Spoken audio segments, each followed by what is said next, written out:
Bihar NDA में seat sharing पर ऐलान आज हो सकता है। सीटों की संख्या पर सहमति बन गई है, लेकिन सीटों के नाम पर पेंच अब भी फंसा हुआ है, जिसका औपचारिक ऐलान आज एनडीए दलों की बैठक में हो सकता है।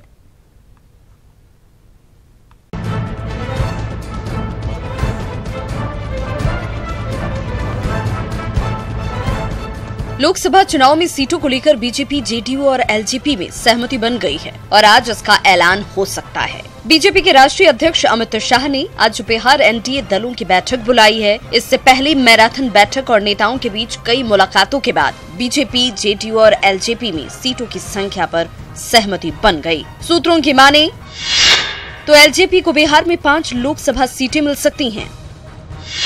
साथ ही उत्तर प्रदेश या झारखंड में 1 लोकसभा सीट दी जा सकती है। इसके अतिरिक्त रामविलास पासवान को राज्यसभा भेजने पर सहमति बनी है। वहीं बीजेपी 18 सीट तो जेडीयू के पास 17 सीट पर चुनाव लड़ने की संभावना जताई जा रही है। यानी गठबंधन में संख्या पर डील फाइनल हो चुकी है। अब कौन सी पार्टी किन सीटों पर चुनाव लड़ेगी, इस पर खुलासा होना बाकी है।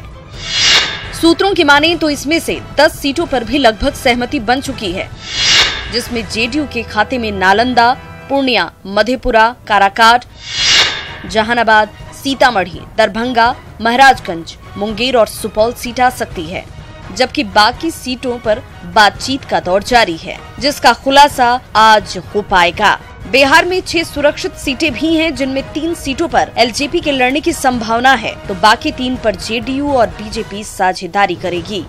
पिछले कुछ दिनों से एनडीए में बिहार की सीट शेयरिंग को लेकर तूफान मचा हुआ है। एलजेपी सुप्रीमो रामविलास पासवान के बेटे चिराग पासवान ने सीट बंटवारे पर 31 दिसंबर का अल्टीमेटम दिया था, जिसके बाद बीजेपी हरकत में आई और फिर बैठकों का दौर शुरू हो गया। 2 दिन पहले रामविलास और चिराग ने बीजेपी अध्यक्ष अमित शाह से मुलाकात की। मंथन के बाद सीट शेयरिंग फॉर्मूले पर सहमति बन गई, लेकिन कौन किस सीट पर लड़ेगा, इसको लेकर रविवार तक के लिए इसे टाल दिया गया। Bureau report, news 18।